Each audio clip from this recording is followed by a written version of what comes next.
Okay, this is Reflective Practitioner Video Journal number 4 for week 8. Reflection on leadership. What have I learned about school-based data decision making? I've learned that it takes the whole school stakeholder community, or it should.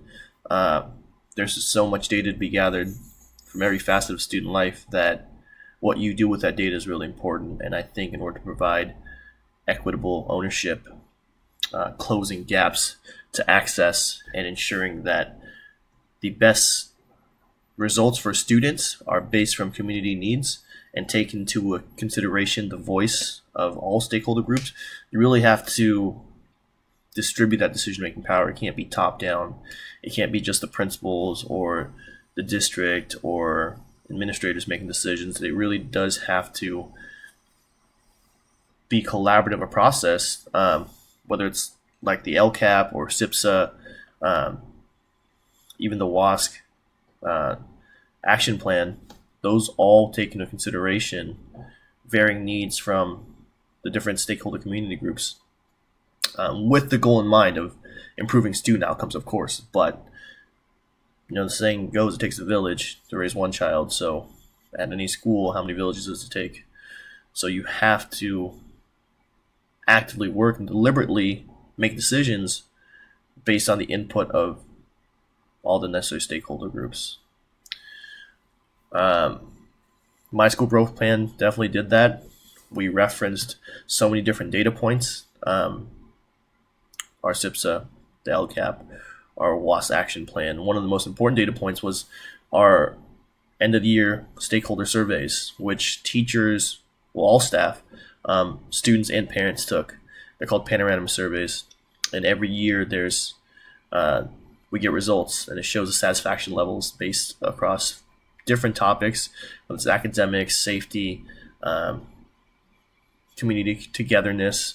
But that was a huge platform for us to find out, how does our community feel about our school? What are the areas of concerns that they have? What are our strengths that we need to celebrate? And with my school growth plan, I try to incorporate the prioritized needs from all these different data points. In terms of external factors and context that impact the school growth plan, there's always bureaucracy, I think.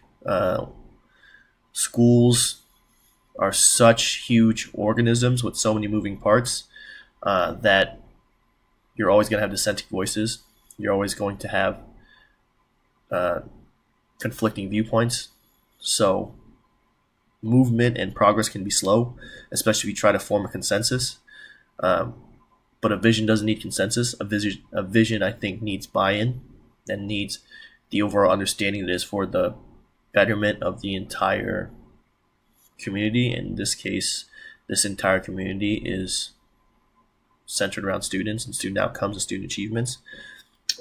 So I wanted to make sure the school growth plan spoke to that and was addressing the whole student, not just academics, but social, emotional growth, interpersonal skills, life skills,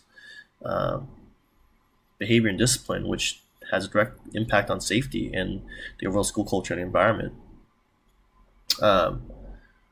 So all those things play a factor in the success of a school growth plan, because all those things inform the actionable items of a school growth plan. But the outcome rather, should always be improved student outcomes. So there'll be bumps in the road for sure. There'll be obstacles, whether it's through participation, whether it's through dissenting voices, conflicting views, resources, and the support necessary to carry out certain actions. But I think we can all use a home base of bettering students' lives and doing what's realistic within our control, within the given parameters of the law, of ed code, of the resources that we have, to really create a culture, an environment where all students can succeed and all students believe they can succeed.